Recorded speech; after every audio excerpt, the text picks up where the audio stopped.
natin is ito. Sa crank natin JBT plus 9. Then downdraft tayo sa throttle body. 23-26 sa ating head. Then 66mm. Then palit din tayo ng water pump. Tensioner JBT.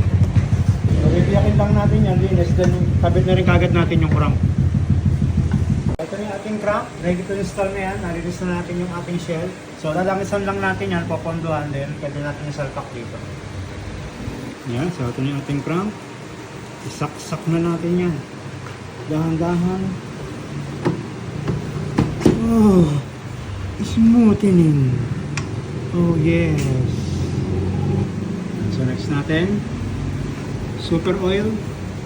Ayan. Yan sa peel para lalong smoothening. Ikutin. So bali sa mga ganito, eto bolt on lang to kasi maliit yung connecting rod nya. Ayan, maliit yung bilog dito. Ang hindi lang bolt on is yung SRF. Need natin tabasin dito. Tsaka plus 12 yan. Need natin magtabas doon. So eto bolt on, pwede nang isarado yung ano, yung kanyang makina, yung shell. Alright, innings. Ayan, so okay na. Naitayo na natin yung makina. So may gasket na tayo na 12mm.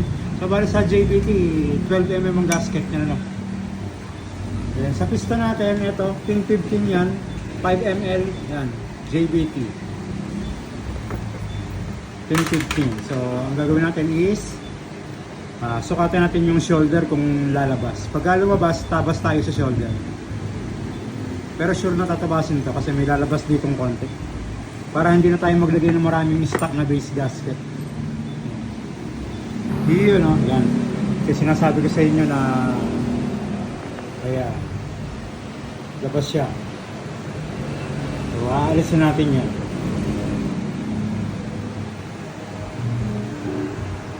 So ayan, nagtaga tayo ng konti. Ayan. Mamaya lang natin tabasin yung sobra pagka sumobra sa CR. Alright, so packet muna natin, then play test.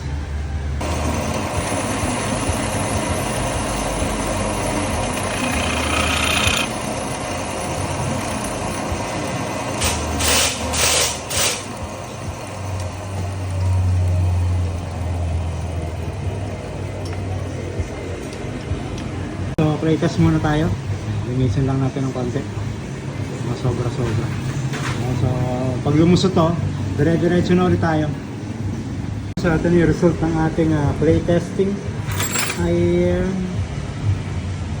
malalim. Malalim. Malalim. Yan, sakto sa gilid. Sa wall. Sakto.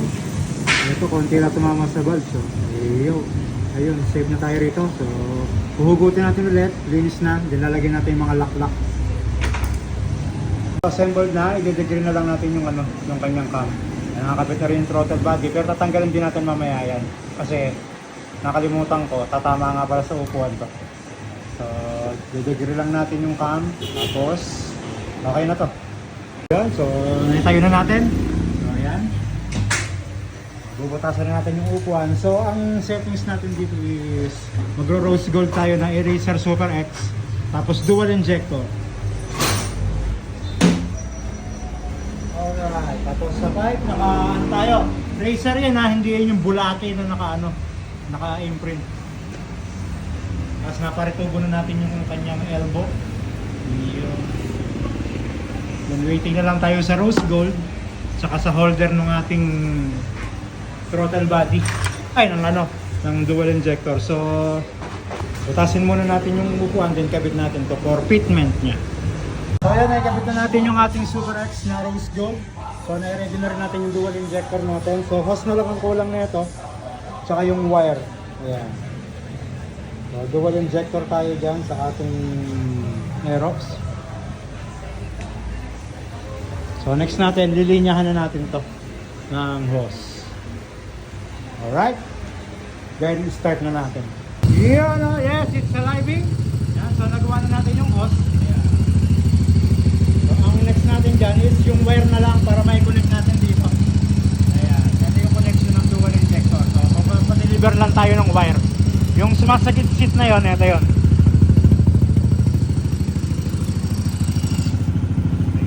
It's silencing. Yun.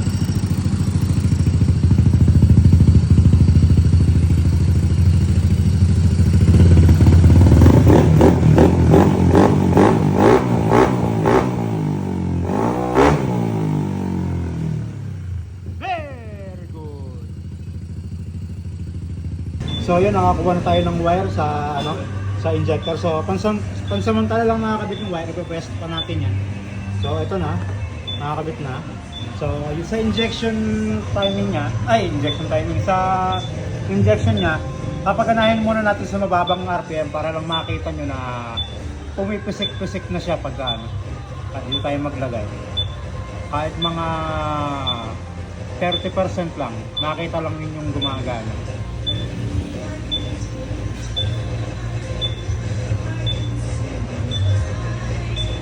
%30.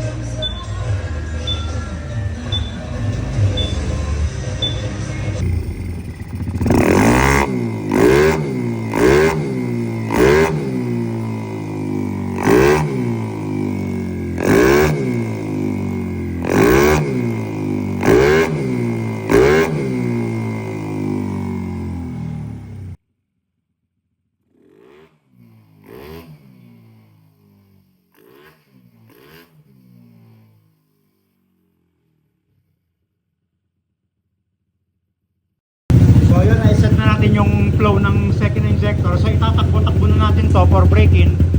Habang nagbe-break-in tayo, nagpo-correct na rin tayo ng ng AFR via AF2. Ayan.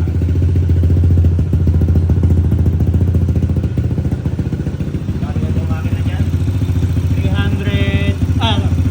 232cc. Straight JBT yan, JBT crank, JBT block, JBT head, SWR-X JBT sa ating injector. Then eraser yung mga injector niyan. Ayan. So syempre, shout out Street GP. Ayan. So pag walang naging diferensya, pwede natin isorry sa may-ari yan.